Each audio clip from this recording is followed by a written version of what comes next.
এমন মালিক তো ভুলার কথা না রে বাপ। সারাদিনে এক ওয়াক্ত নামাজ পড়ে নাই, এ কেমন মুসলমানের সন্তান? ওই বাবা মানে কেমনে? ওই মা রাঁধে কিভাবে?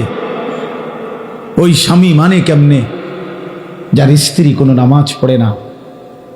ওই বাবার ঘুম আসে কেমনে যার সন্তান নামাজ পড়ে না?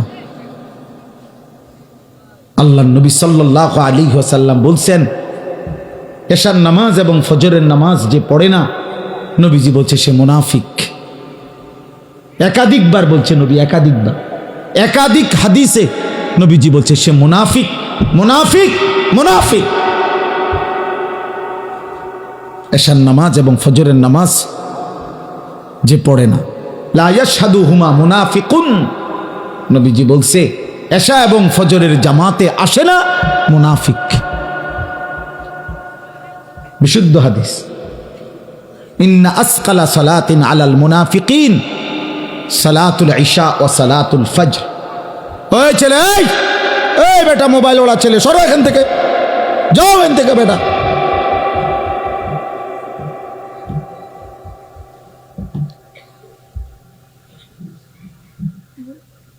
জি, একজন শুনলো কোনো সমস্যা নাই, একজনের জন্যই বললাম। আমি তো ভোটে দাঁড়াইছি না যে সবার সমর্থন আমার দরকার, প্রত্যেকের একটি ভোট আমার দরকার। এবার আপনি খারাইয়া মুতেন আর বইয়া মুতেন, এটা দেখার বিষয় না। আমার ভোট দরকার না, না, আমি ভোটের জন্য আসি নাই, আল্লাহর কথা বলতে আসছি, আখিরাতের জন্য আসছি।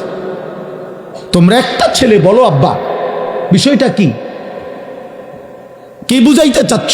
আমি দাঁড় করাই এই এখন এখানে যদি 200-400 ছেলে বসে থাকো, যদি তোমরা 300 ছেলে হও, 500 ছেলে হও, 200 ছেলেও যদি হও, তো তোমাদের অধিকাংশ ছেলে বেনামাজি, চেহারা দেখলেই বোঝা যায়। এমন পাষাণ হইলা কেমনে বাপ? এমন মালিকরে সেজদা দিলা না কেমনে? একজন বক্তার চেহারা দেখে কি হবে আব্বা? অন্ত দেখলা ভাইয়া, আমি হাত জোড় করে বলি, নওজওয়ান আমার তো দেখছো, আমি আসছি, খালাস, দেখা তো হইছে, চেহারা তো দেখলা, অতএব বেনামাজি, এবার তুমি চলে যাও, আমি অনুমতি দিলাম, যাও বাবা, চলে যাও। যার কপালে সেজদা নাই, একটা সেজদা যে দিল না, ও তো আল্লাহর দুশ্মন। ওর ভালোবাসা দিয়ে আমি করবো কি? আমার লোকে ছবি উঠাইবা, আমি আসি, ছবি উঠাও, ছবি উঠাইয়া ফেসবুকে দাও। কোন বিবেকবান মানুষ বলবে, হে যুবক, হয় তুমি হুজুরের মতো না হুজুর তোমার মতো, বলো একটা করো, হয় হুজুরকে তোমার দিকে নাও, নয়তো তুমি হুজুরের দিকে আসো, একদিকে হও। বলবে না? কথা বলে না, বলবে না? বলো না বাপ। অতএব আমি এটা বুঝাইতে চাইলাম, আপনাদের বাবাদেরকেও বললাম, আজ স্বার্থপর মা বাপ শুধু সম্পদের হিসাব মিলাইতেছেন। আপনার চোখের সামনে 20 বছর যার স্ত্রী পর্দা করে না, এটা কোনো বেডই? তুমি বেটা কোনো স্বামী বেটা, কাপুরুষ তো এত কাপুরুষ হয় না বেটা। মুসলমান তো দূরে থাক, আত্মমর্যাদা যার আছে, আত্মসম্মান, আত্মবিবেক, তার স্ত্রী বিউজি, বেটি আমার বউ, আমি বিবাহ করলাম, হালাল পবিত্র স্ত্রী আমার, উমার রং চায় রাস্তার বেড হইত, উমা এটা কিতা, আমনি কিতা, আমনি প্লাস্টিক নি, আমনি কিতা আসলে, আমি এটা কি জাতের বেড হইতাম না? আপনার গায়রতে লাগে না? আপনার প্রেস্টিজে লাগে না? আত্মসম্মানে লাগে না? আত্মসম্মান মানুষের শ্রেষ্ঠ নিয়ামত, গায়রত। এটাকে অহংকার বলে না, এটাকে বলে আত্মসম্মান। অর্থাৎ আমার ধর্মের একটা ইজ্জত আছে, আমি এক রবের গোলাম, আমি এক নবী মুহাম্মদ সাল্লাল্লাহু আলাইহি সাল্লামের উম্মত। নবীজির একজন সাহাবী, মাত্র 16 বছর বয়সের যুবক কিশোর, মুসাইলামা কাজ্জাব, মিথ্যা নবী দাবিদার, ওনাকে আটকাইছিল। ভণ্ড এই পৃথিবীতে প্রথম যে ব্যক্তি নিজেকে মিথ্যা নবী দাবি করছিল, নবীজির জামানার শেষে, ইন্তেকালের পূর্ব মুহূর্তে মুসাইলামা, এই নিকৃষ্ট কাফের বেঈমান নবীর ওই সাহাবী, কিশোর সাহাবীকে আটকায় ফেলছিল, বন্দি করে বলছিল, তুই শুধু একবার বলবি আমি মুসাইলামা আল্লাহর নবী। উনি বলছে আমি 1000 বার বলবো আনতা কাজ্জাব, তুমি মিথ্যাবাদী। বাল মুহাম্মাদুন রাসূলুল্লাহ, বরং মদিনার বন্ধু আমার মুহাম্মদ তিনি আল্লাহর রাসূল।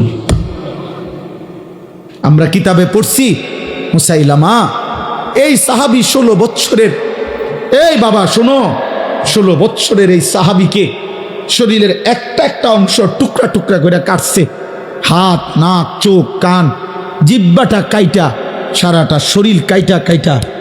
খোদার কসম আমি উর্দু কিতাবে পড়ছি, এভাবে গোশতের টুকরা যেভাবে পিস পিস করে, এরকম গোশতের টুকরার পিস পিস করে এরপরে ছিন্ন ভিন্ন করে ছিটাইয়া ফেলে দিছে, ওনাকে শহীদ করে দিছে। আল্লাহর কসম, এই খবর যেদিন মদিনায় ওনার মার কাছে আসছে, মা উম্মে আম্মারা, ওই মাও মহিলা সাহাবী ছিলেন, হাবিব ইবনে জায়েদের মা উম্মে আম্মারা, এই মহিলা ওনার কাছে আইসা সাহাবীরা অন্যরা বলছে, মা তোমার সন্তান হাবিব পরে মুসাইলামা ভণ্ড বেঈমান হত্যা করছে, শহীদ করছে, তোমার সন্তানের একটা একটা টুকরা শরীর পিস পিস করে করে ফেলছে, কিন্তু তোমার সন্তান শেষ মুহূর্ত পর্যন্ত নবী মুহাম্মদকে রাসূল বলছে, আর ওরে মিথ্যাবাদী বলছে, কাজ্জাব বলছে, কাজ্জাব। আল্লাহর কসম, ওই মা একটা চিৎকার দিয়া বলছে, লিহাযাল ইয়াউম আরদাতুহু, মদিনাবাসী এমন একটা দিনের জন্যই আমি আমার সন্তানকে বুকের দুধ পান করাইছি। আমার সন্তান আমার বুকের দুধের হক আদায় করছে। আমি 2 বৎসর বুকের দুধ পান করাইয়া আমার দিলের স্বপ্ন ছিল সন্তান আমার আল্লাহর জন্য জান দেবে, আমার রসুলের মহব্বতে জীবন দিবে। আমার সন্তান জান দিছে, শহীদ হইছে, আমার দুধের হক আদায় করছে। আমার মা, আমি সার্থক মা, আমার সন্তান শহীদ হয়েছে। আজকে তোমরা যুবক যারা, তুমি একবার বলো তো তোমার মারে এখন জিগাইবা যাইয়া, তোমাদের যাদের মা আছে, যে মা 2 বৎসর আপনি বুকের দুধ আমারে পান করাইছেন, কতবার আমারে বুকে, ওই যে দেখেন উনি ওনার সন্তানকে বুকে জড়ায় রাখছে। এইভাবে প্রতিটা সন্তান বাপ তোমাকে, তোমার মা 1000 বার, 1,00,000 বার বুকে জড়ায় রাখছে, কতবার আদর করছে, চুমা দিছে গালে মুখে, গালে মুখে।